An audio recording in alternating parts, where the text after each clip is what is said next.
This video will be about samples and error. When we take a sample, we can take two types of samples. One is a biased sample, and the other is an unbiased sample. A biased sample is not random, and it does not represent the population as a whole.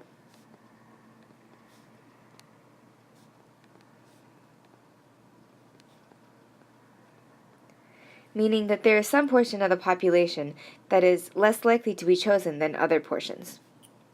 An unbiased sample is random, and all members of the population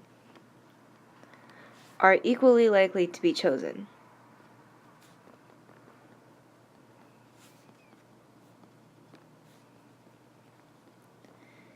Examples of the differences between these two could be, if you want to know what Americans think about baseball, and then you go to a baseball game to ask everyone there, you're going to end up with a biased result because usually the people at the baseball game represent people who like baseball.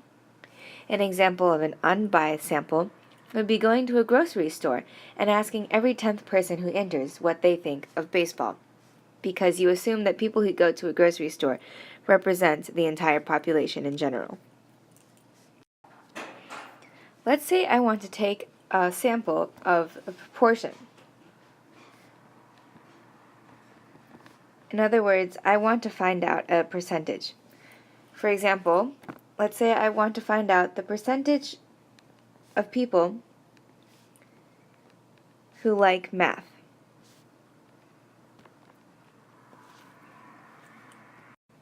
Now, in our entire population,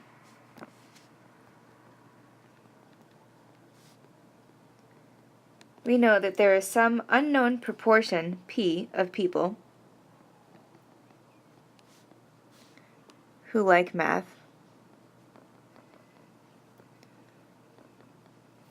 with an associated standard deviation. We'll call that S. Now, if we take a sample, then we'll find that a certain proportion of people within the sample said that they liked math. We'll call this proportion p hat,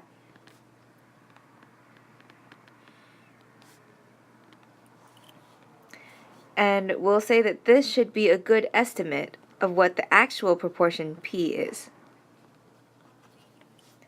Similarly, we'll have an estimate for the standard deviation, and we'll call that the standard error. And I'll abbreviate that SE. Let's look at our histogram of a normal distribution again. Now, let's say that this represents our population, and if I were to take a sample of this population, I would end up with a proportion likely somewhere close to the actual proportion of the population. In fact, I have a 95% chance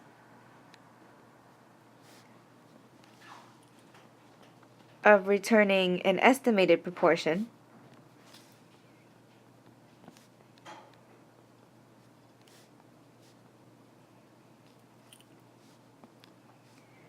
that is within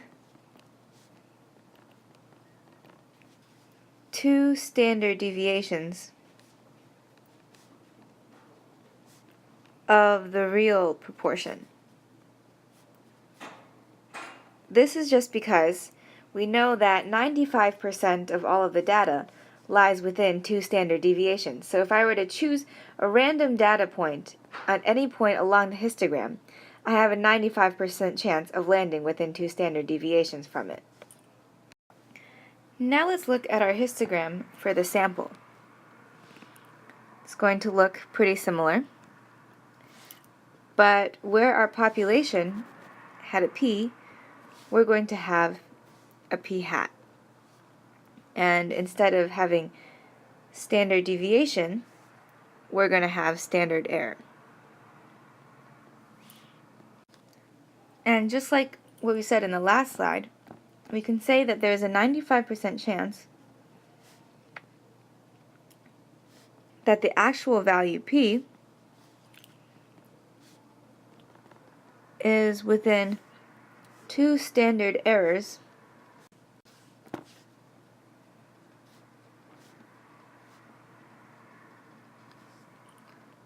of our estimated value, P hat. This means that if we can find a standard error, then we can say with 95% confidence that our interval from P hat minus 2SE to P hat plus 2SE contains the true value, P. Now we have a formula for the standard error, which says that the standard error is equal to the square root of P times 1 minus P over N. Now, this means that our confidence interval goes from P hat minus 2SE to P hat plus 2SE. And we have a special name for this term, 2SE. We call that the margin of error.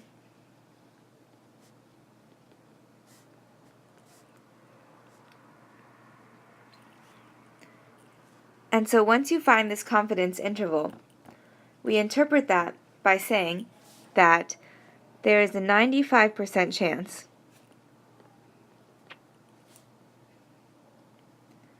that our confidence interval